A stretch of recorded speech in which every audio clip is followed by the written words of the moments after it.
Good morning everyone. আজি Sunday তো ভাবিলোঁ আমি তিনিজনে আজি অলপ চৰাইদেউৰ পৰা গৈ আহোঁ। তো মাইনাদা আছে, নিবাৰণদা আছে আৰু মই আজি ৰাতিপুৱা আমি 4টা বজাতে ওলালোঁ আৰু আমি এতিয়া দবা পাইছোঁহি।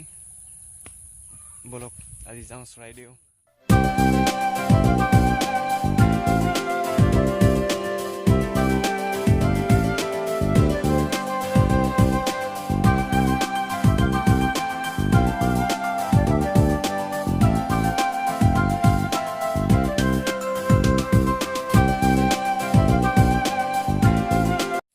ফাইনেলি আমি আহি পাই গ'লোঁ চৰাইদেউ। এতিয়া আহি পাইছোঁহি আৰু মাইনাদা তাতে বহি আছে, নিবাৰণদা তাতে কিবা কাম কৰিছে আৰু চাইকেল দুটা ফটো দুটামান মাৰি লওঁ। ফাইনেলি আহিছিলোঁ ইয়াতে ভিতৰত সোমাম বুলি বহুত আশা কৰি, কিন্তু ইয়াতে লগ খাইছে সেইকাৰণে ইয়াতে সোমাব নোৱাৰোঁ। তো ইয়াতে গেটৰ সন্মুখতে দুটামান ফটো মাৰি আৰু যামগৈ। আৰু বেছি দূৰ নহয়, আমাৰ ঘৰৰ পৰা ওচৰতে হয়। তো আজি ওচৰতে আহিলোঁ, অলপ চাইকেল ৰেলি কৰি দিলোঁ। ভিতৰত সোমাব নোৱাৰি, লগ আছে, লগটো নাই কিন্তু হ'ব পাৰি, কিন্তু নোসোমাওঁ, এইবিলাক কাম নকৰোঁ।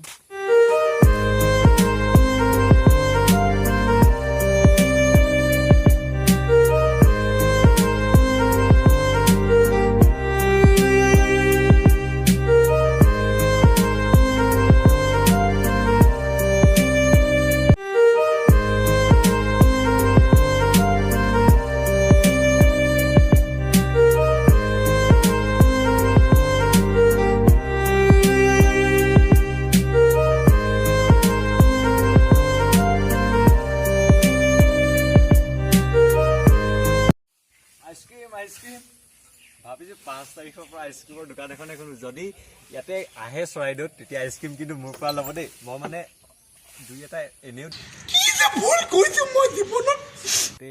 আজি কিবা এটা খাই লওঁ, কল আপেল চাপেল কিবা লৈ আহিছিলোঁ।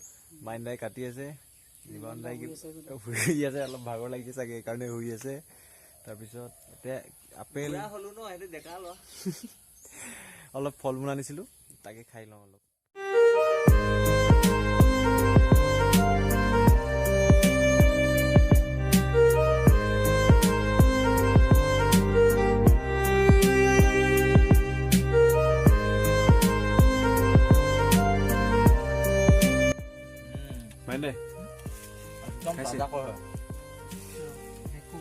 খাইছে বোলো।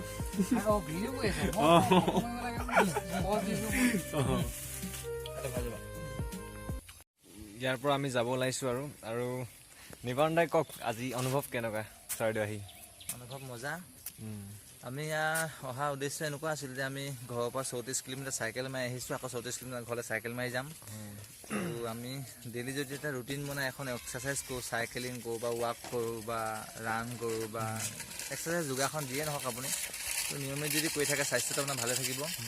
আৰু তদুপৰি আৰু এটা কথা আছে, চৰাইদেউলৈ অহা আমাৰ এটা উদ্দেশ্য হ'ল কি, চৰাইদেউ আপোনালোকে জানে হয়তো আজি ছ'চিয়েল মিডিয়াত বিভিন্ন ধৰণৰ ছ'চিয়েল মিডিয়া যোগেদি প্ৰচাৰ চলি আছে যে আপোনাৰ এয়া চৰাইদেউ যিটো লাংগুৰি দেওশাল যিটো মানে মৈদাম, তাতে এখন দেওশাল আছিলে। তো সেইখন ইতিমধ্যে বেদখল কৰিছে কিছু মানুহে। তো সেই বেদখল মুক্ত কৰিব লাগে। ঐতিহ্যমণ্ডিত চৰাইদেউখন যদি বেদখল কৰে, লাহে লাহে আগ্ৰাসন হৈ ইয়াৰ যিটো পৰিবেশটো সীমা, সেই সীমাটো সংকুচিত হৈ যাব।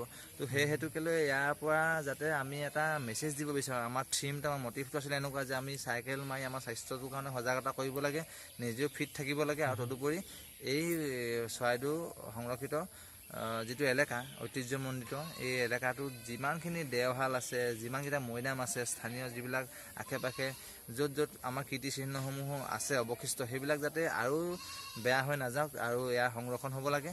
তাকে বোলো চৰকাৰৰ এটা মটিভ লৈ আমি এটা মেছেজ দিব বুলি চৰাইদেউৰ পৰা আহিলোঁ। তো আহি এতিয়া ভালে লাগিছে চৰাইদেউত। আৰু আমি ভিতৰলৈ সোমাব পৰা নাই, কাৰণ যিহেতু 5 ছেপ্টেম্বৰ তাৰিখে আমাৰ ইয়াৰ স্থানীয় MP তপন কুমাৰ গগৈ ডাঙৰীয়া সন্মানীয় আৰু চৰাইদেউ ডিষ্ট্ৰিক্টৰ DC আহি অপেনিং কৰিব 5 আগষ্ট তাৰিখে।